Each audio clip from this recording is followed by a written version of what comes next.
ไว้ถ้าสมาธิมันดีมันก็จะเกิดสติเกิดปัญญาให้ทางหนาไปอย่าประมาทในคุณงามความดีสร้างสมไว้ฝึกสมาธิไว้เมื่อนี้ก็ผ่านไปแล้ว12 วันกำลังจะผ่านไปอีกบ่กี่มื้ออีกบ่กี่ราตรีอีกบ่กี่วันอีกบ่กี่ชั่วโมงอีกบ่กี่นาทีเป็นบ่ความประมาทเหมือนคนที่ตายแล้วคนที่ประมาทเป็นบ่เขายังมั่นใจได้ว่า15 มื้อเป็นบ่เน้นนอนโรงพยาบาล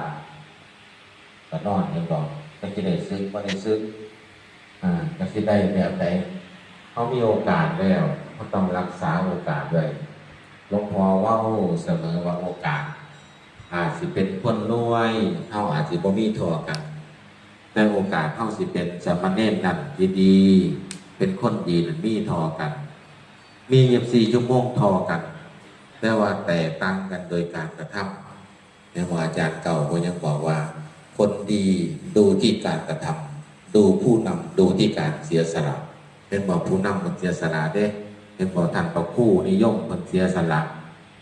จังใดให้หมู่เจ้ามากินมื้อละเท่าใดนอนมื้อละเท่าใดอาจารย์ลิ้นคือกันเสียสละให้หมู่เจ้าหลายปานใด